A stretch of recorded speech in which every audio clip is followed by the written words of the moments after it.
नमस्कार, आप देख रहे हैं खबर इंडिया और मैं हूं आपके साथ चंद्रश्री राजपूत। कभी गुड्डी फिल्म में चुलबुले किरदार की बात हो या शोले फिल्म में शांत रहने वाली राधा का रोल हो, ये ऐसे किरदार थे जो लोगों को काफी गहराई से पसंद आए थे। ऑन स्क्रीन ये रोल प्ले किया गया था बॉलीवुड के शहंशाह अमिताभ बच्चन की पत्नी और समाजवादी पार्टी की सांसद जया बच्चन ने। लेकिन रील और रियल लाइफ में काफी फर्क होता है। जब इंसान पर्दे पर नजर आता है वो रियल लाइफ वाले पर्दे पर वैसा ही निकले, ऐसा जरूरी नहीं है। ऐसा ही कुछ हुआ है जया बच्चन के साथ भी।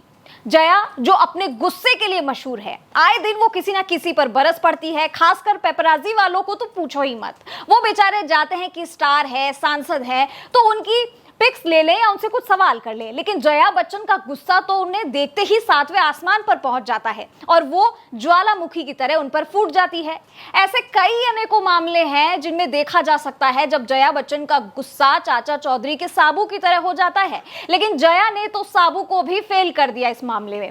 हालांकि वो सिर्फ अपने गुस्से की वजह से ही नहीं बल्कि अपने बेतुके बयानों की वजह से भी चर्चा में बनी रहती है। लेकिन इस बार जो जया ने बयान दिया है उसे सुनकर हर कोई हैरान तो है ही, साथ ही उनके हिंदू होने पर भी अब सवाल खड़े कर रहा है। दरअसल जया बच्चन का अपनी नातिन नव्या नवेली को लेकर दिया गया बयान, जिसकी वजह से वो अब ट्रोलर्स के निशाने पर आ गई। लेकिन जया ने ऐसा बयान दिया है जिसे सुनकर आपको शर्म तो आएगी ही और यकीन कर पाना भी मुश्किल हो जाएगा कि एक्ट्रेस इतने खुले विचारों का समर्थन करती है। हालांकि कुछ लोगों को एक्ट्रेस का बयान बुरा भी लगा है। जया बच्चन ने अपने एक इंटरव्यू में रिलेशनशिप को लेकर खुलकर बात कही। जया को नातिन नव्या नवेली नंदा के पॉडकास्ट व्हाट द हेल नव्या को देखा गया, जहां रिलेशनशिप पर बात करते हुए एक्ट्रेस का कहना है कि किसी भी रिश्ते को अगर लंबा चलाना है तो फिजिकल अट्रैक्शन होना जरूरी है। जया के अनुसार रिश्ता सिर्फ प्यार, हवा और विश्वास पर नहीं टिकता। रिश्ते तो लंबा चलने वाले होते हैं अगर उनमें फिजिकल अट्रैक्शन होता है तो, और ये जरूरी है, जो आज बहुत नॉर्मल बात है। जया को ये भी पता है कि उनके इस बयान पर कई लोगों को आपत्ति होगी, लेकिन फिजिकल अट्रैक्शन और कंपैटिबिलिटी दोनों बहुत जरूरी है, इस बात को भी उन्होंने माना है। जया का कहना है कि उनके टाइम में वो एक्सपेरिमेंट नहीं कर सकते थे, लेकिन आज की जनरेशन कर सकती है, और क्यों ना करे। अगर फिजिकल रिलेशनशिप ही नहीं होगा तो कोई भी रिश्ता लंबे समय तक नहीं टिकेगा, ऐसा कहना है जया बच्चन का। यहां तक तो फिर भी हम कह सकते हैं कि चलो ज्ञान दे रही है, ज्ञान की बातें कर रही है। भाई अब जब किसी के पास करने को काम ही नहीं होगा तो वो ज्ञान ही तो पेलेगा। लेकिन इसके बाद जो इन्होंने कहा उस पर वाकई कई सवाल खड़े होते हैं। जया बच्चन का कहना है कि अगर उनकी नातिन नव्या शादी से पहले ही मां बनना चाहे तो उन्हें इस बात से कोई फर्क नहीं पड़ेगा। तो अब आपने सोचा कि आखिर ये इस बयान से क्या कहना चाहती हैं। जया बच्चन एक सांसद है, पद्मश्री हैं, हजारों लोग उन्हें फॉलो करते हैं। क्या इस तरह की बातें समाज में गलत संदेश नहीं देती हैं? अगर उन्हें अपनी नातिन को ये एडवाइस देनी भी है तो अपने घर के अंदर देनी चाहिए, उससे किसी को कोई फर्क नहीं पड़ता। लेकिन सांसद होने के बाद जब आप खुले तौर पर ऐसी बातें करती हैं तो इससे लोगों को फर्क पड़ता है। बिना शादी के मां बनना पश्चिमी सभ्यता में कूल समझा जाता होगा, लेकिन ये भारत देश है, यहां ये सब नहीं होता। अगर आप जया जैसी सेलिब्रिटी इस तरीके से सलाह देती है या एडवाइस करती है, वो भी अपनी नातिन को, तो आप समझ सकते हैं कि उनकी सोच कैसी होगी। एक सेलिब्रिटी, एक स्टार किसी का आइडल भी होता है। अगर आज जया की बातें सुनकर हर कोई अब उनकी बातों पर चलने लगे, उन्हें फॉलो करने लगे, तो सोचिए देश कहां जाएगा, युवा का क्या होगा। उन्हें ये कैसी शिक्षा दे रही हैं जया बच्चन। ऐसे में किसी ने ठीक ही कहा है कि जो भी बोलो सोच समझ कर बोलो। कई बार मुंह से बोली हुई चीजें और बातें एक बार मुंह से निकल जाती है, लेकिन उनका जो असर होता है वो बहुत गलत पड़ता है। जया क्या बात कर रही हैं? जया कौन से समय की बात कर रही हैं? और जया हिंदू लड़कियों को कैसा भविष्य दिखा रही हैं? आज के समय में ब्रेकअप होना बहुत आम बात है। आज के समय में ही नहीं बल्कि पहले भी जब प्रेम संबंध टूटते ही थे, हाँ, तब प्रेम की परिभाषा अलग होती थी, उनके दायरे मर्यादा अलग होती थी। प्रेम अपनी प्रेमिका से इस तरीके की फिजिकल डिमांड वगैरह नहीं होती थी उस समय में। जब विवाह की डोर में बंध जाते थे तभी इस चीज को आगे बढ़ाया जाता था। लेकिन आज जया बच्चन लोगों को, यानी कि नई पीढ़ी को, ये संदेश दे रही है कि आप शादी से पहले प्रेग्नेंट हो जाइए या बच्चा पैदा कर लीजिए। ये कहाँ की सभ्यता और संस्कृति है?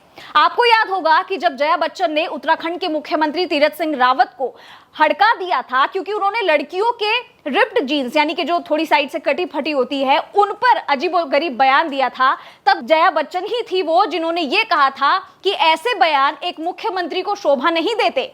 जो इस पोस्ट पर बैठे हैं उन्हें कोई भी बयान देने से पहले सोचना चाहिए और फिर बयान देना चाहिए। तो फिर आज के जमाने में ऐसे बयान जो दिए जा रहे हैं, अब क्या आप किसी को कल्चर से, उसके कपड़ों से या डिसाइड करेंगे कि उसने कैसे कपड़े पहन रखे हैं, उससे उसका कल्चर डिसाइड होगा?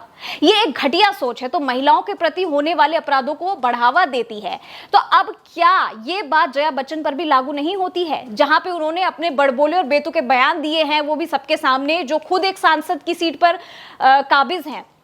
आपको याद होगा एक ऐसा ही किस्सा जब कुछ महीनों पहले ईडी ने पनामा पेपर्स लीक को लेकर जया बच्चन की बहू ऐश्वर्या राय को तलब किया था, तो जया को ऐसा धक्का लगा जिसने फिर राज्यसभा में अमर्यादित टिप्पणी करते हुए सरकार को कहा कि आपके बुरे दिन आने वाले हैं और इशारा करते हुए उन्हें श्राप भी दे डाला। उन्होंने विपक्ष की बात न सुनने के लिए अध्यक्ष को फटकार लगाई और कहा कि आप गला घोट दीजिए हम सबका।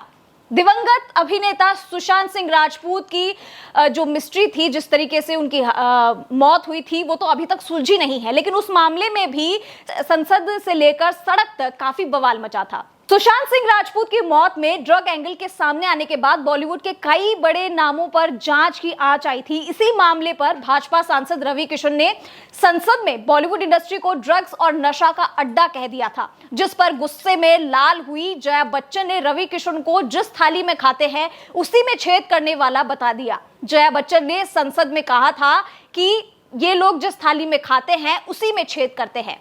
इनके किस्से कई हैं, यहीं तक सीमित नहीं है। जया बच्चन को उनकी बहू ऐश्वर्या को ऐश कहकर बुलाना भी पसंद नहीं है। साल 2013 में सुभाष घई की बर्थडे पार्टी के दौरान एक फोटो जर्नलिस्ट ने ऐश्वर्या को ऐश कहने की गलती कर दी थी। बस फिर क्या था, जया बच्चन भड़क गई और उन्होंने पत्रकार को फटकार लगा दी और बेचारे को खरी खोटी सुना डाली। अभी कुछ दिन पहले का ही मामला ले लीजिए, जब जया बच्चन अपनी पोती नातिन नव्या नवेली नंदा के साथ फैशन शो में शामिल हुई थी। जैसे ही जया बच्चन फैशन इवेंट में पहुंची तो पेपराजी ने उनकी फोटो क्लिक करनी शुरू कर दी। इसके बाद जया बच्चन का गुस्सा 7वें आसमान पर पहुंच गया, जिसका वीडियो सोशल मीडिया पर खूब वायरल हो रहा है। वायरल वीडियो में साफ देखा जा सकता है कि मीडिया वाले जया की फोटो खिंचवाते हुए या उनकी फोटो क्लिक करते हुए अभिनेत्री उनकी प्रोफेशन को लेकर वहां पे सवाल खड़ा कर देती है कि आप कौन से मीडिया से है, जिसको लेकर सोशल मीडिया पर लोगों का गुस्सा फूट गया है। जया बच्चन आज एक ऐसा जहर हमारी बेटियों के लिए बो रही है जो इसीलिए घातक है क्योंकि वो कथित आधुनिकता, कथित आजादी और कथित समानता के नाम पर हमारी बेटियों के दिमाग में भरा जा रहा है। ये जहर कथित आजाद फेमिनिज्म के नाम पर भरा जा रहा है। इसमें कोई शक नहीं है कि आज बॉलीवुड जिस फ्लॉप की चक्की में पिस रहा है, एक के बाद एक फ्लॉप फिल्मों का इतिहास रच रहा है, उसके बाद ही वो टारगेट पर आया है। बल्कि इस तरह से बॉलीवुड स्टार के बेतुके और संस्कृति के खिलाफ ये घातक बयान देकर लोगों को खुद ही अपने खिलाफ खड़ा कर रहे हैं, खुद ही टारगेट पे आ रहे हैं, क्योंकि उन्हें ये सब बातें करने का कोई मतलब नहीं है। भारतीय और हिंदू संस्कृति में ये कहीं नहीं लिखा गया है कि लड़की बिना शादी के प्रेग्नेंट हो जाए या फिर उनको इस तरीके की संस्कृति या सभ्यता का पाठ पढ़ाया जाए। अब आप जरा सोचिए कि जया बच्चन के इस बयान से जो है लोग तो भड़के ही है, दूसरा जो आज की पीढ़ी है, जो युवा है, उन पर कितना गलत असर पड़ रहा है। उनकी बातें सुनकर अगर आज का युवा इस तरीके की रास्ते पर चल पड़ा तो सोचिए हमारा जो भारत, जिसके सपने आज हर कोई देखता है, एक अच्छा भारत, वो कहां जाएगा। इसे लेकर आपका क्या कुछ कहना है? और जया बच्चन के इसके बेतुके बयान और जिस तरीके से उनका बर्ताव रहा है हमेशा से मीडिया को लेकर या लोगों को लेकर कि वो अगर कहीं भीड़ में भी जाती है, उनकी फोटो कहीं क्लिक की जाती है तो उस पर भी वो भड़क जाती है। तो एक सेलिब्रिटी होने के नाते, एक सांसद होने के नाते क्या यही बर्ताव करना लोगों के साथ सही है? इसे लेकर आपका क्या कुछ कहना है कमेंट बॉक्स में जरूर मुझे लिखकर बताइएगा। और हमारे चैनल खबर इंडिया को लाइक, सब्सक्राइब और शेयर करना ना भूलें और हाँ, बेल आइकन जरूर दबाइएगा। नमस्कार।